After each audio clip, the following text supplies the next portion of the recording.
जो डालते हो कुछ ही अप्रिय चित्र, क्या दुनिया वैसे अंधी है क्या? ना समझ है।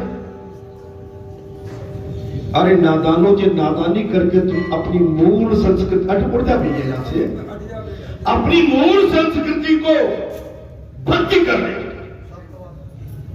कलंकित करते हो।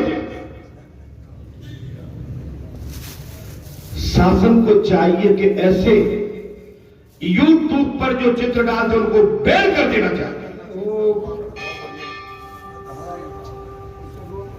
रोक लगानी चाहिए। तो ये क्षमा करना भाई, न तो मेरे कहने से कुछ हुआ है, लेकिन मैंने भाव रखा है।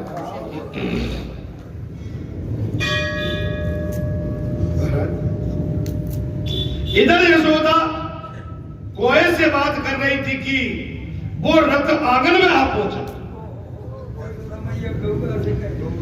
इधर कौवा से बात जसोदा माता कर रही थी, अगर तेरी बात सच्ची हो गई तो तेरी चेच को सोने से बढ़ा दूंगा।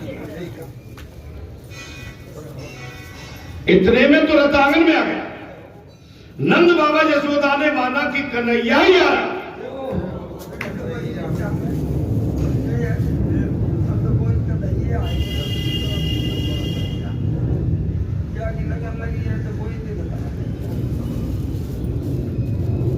दोनों की जान में जान आ गई, दोनों रथ की ओर दौड़ पड़े, दोनों पुकार उठे, कन्हैया आया, लाला आया। कन्हैया का रथ देखकर जान में जान आ गई और दोनों दौड़ पड़े, कन्हैया आ गया, लाला आया। वे दोनों दौड़ते हुए रथ के पास पहुंचे, किंतु उसमें कन्हैया नहीं और कोई था। उस रथ में कन्हैया नहीं। श्री कृष्ण को न देखा तो श्री कृष्ण को पुकारते हुए नंद जी मूर्छित होकर जमीन पर गिरे। भगवान के लिए मूर्छित होना पड़ेगा, अचेत होना पड़ेगा। भगवान से अगर अपना नाता जोड़ना तो संसार के नाते से अलग होना पड़ेगा।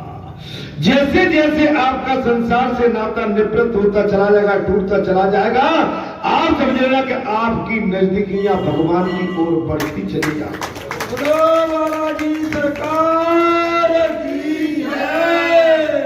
नंद बाबा ने जब देखा कि रथ पर कन्हैया नहीं है और कोई सवार है, नंद बाबा मूर्छित होकर जमीन पर गिर पड़े।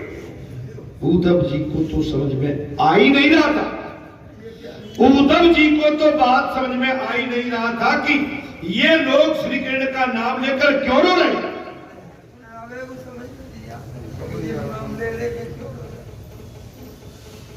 अज्ञानी आदमी क्या करे? अज्ञानी आदमी आपको ध्यान हो, अज्ञानी आदमी आपको कुछ नहीं दे सकता है। आप बुरा मत करना, न तुम उद्धव है, न कन्हैया, न गोप है, न गोपियां है। आज से 3 साल पहले हम अमेरिका, हम रो पड़े आपको देख के, हमारे हृदय फूट गए। इसकी ये लेके ये अंदर आत्मा का प्रेम था, ये इतने दिन का बिछुड़न का, विग्रह का अमूल्य प्रेम था। समझो, अरे कभी दूर रह के देखो तब समझ में आएगी, कभी दूर रह के देखो तब समझ में आएगी। अपनों से दूर कभी आप हुए नहीं, तब आपकी समझ में आएगी कि दूर रहने में कितना, विग्रह में कितना पीड़ा और कितना कष्ट होता है। महाराज श्री कृष्ण को न देखा तो श्री कृष्ण को पुकारते हुए नंद जी मूर्छित गिर पड़े। उद्धव जी को तो समझ में ही नहीं आ रहा था कि ये लोग श्री कृष्ण का नाम लेकर क्यों रो रहे हैं। प्रेम को जानते ही नहीं है। हमसे सब कहते जब देखो तो मंदिर भागते रहते, मानने के भी चक्कर भी ये कर रहे, मंदिर देखने वाले देखते कहा गए मंदिर भैया, और कहा जाए, कहा जाए भैया आके अपनी धर्म की बगिया में और जिसमें हमारी आस्था जुड़ी है,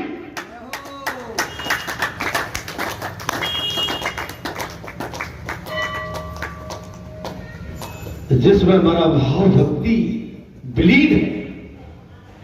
हमारा इतना इसमें इतना प्रेम हो गया है कि यहाँ के बगैर कहीं आनंद आता ही नहीं।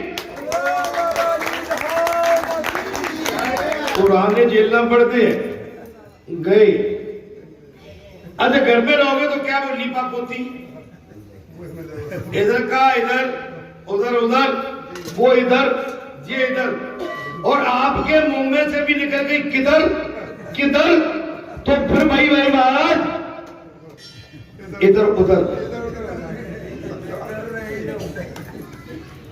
किधर इधर उधर से बचो। अगर इधर उधर से बचना है तो सीधे एक जगह पर अपना।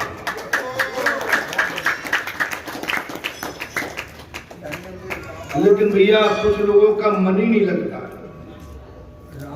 और आना झेलते रहते हैं और घर में ज्यादा झेलते हैं।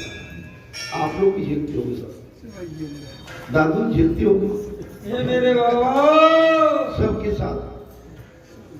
लेकिन आप क्या पक्के मन से आते हैं क्या? यहाँ बात केवल ये, केवल दिखाने के लिए आते हैं कि पक्के मन से आते हैं।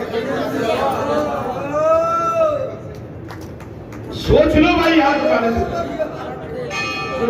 आपने धर्म के स्थान पर हाथ उठाया है,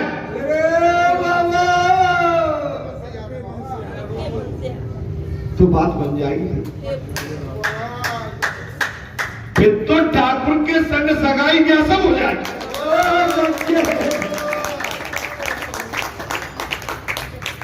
क्या हो जाएगा महाराज? बात चल के ही रहेगी, और नहीं तो बात चल के रह जाएगी। बोले गए तो थे, सब कुछ देखा बारा, पर हमारी बात नहीं बनी। पक्के मन से, अगर पक्के मन से आए हो तो तुम्हारी बात बन जाएगी। और कच्चे मन से आते, जैसे कुछ तो कच्चे मन से आते कि भैया हम तुम्हारे जहां आते न मंदिर को चले जाएंगे। बोले नहीं, आज मंदिर पे आ रहे हैं, तुमने तुम्हारे जहां वहां जाएंगे। तो घर से काय के लिए निकले? पक्के मन से, मंदिर से नहीं, कहीं और भी जाना है। तो वो बात कच्ची है। फिर कैसी है महाराज? इसलिए पक्की बात जहां रखोगे तो शादी ब्याह हो जाती है, और कच्ची बात में शादी ब्याह नहीं। यशोदा जी धीरे धर के एक दासी से कहने लगी, ये कोई बड़े व्यक्ति लगता,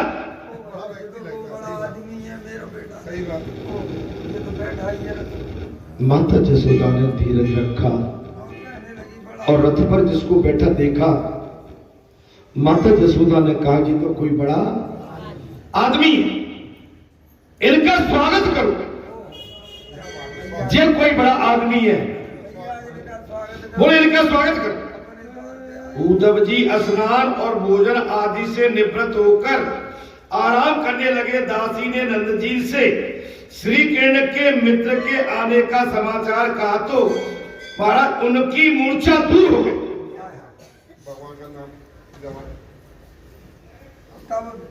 महाराज दासी दासियों ने भोजन पानी की व्यवस्था कर दी, और महाराज क्या कहा कि श्री कृष्ण का मित्र है, तो नंद बाबा की मूर्छा दूर हो गई। नंद बाबा ने आंखें खोली, नंद बाबा ने आंखें खोली। नंद जी को प्रणाम करते हुए उद्धव जी ने कहा, मैं आपके कन्हैया का मित्र उद्धव हूं और उसका संदेश लेकर मैं आपके पास आया हूं। नंद जी ने भी कुशल मंगल पूछा। उन्होंने सोचा कन्हैया स्वयं नहीं आ सका होगा तो अपने मित्र को भेजा होगा। उद्धव जी, अच्छा हुआ कि आप आए, कंस की मृत्यु से सब यादव सुखी हो गए।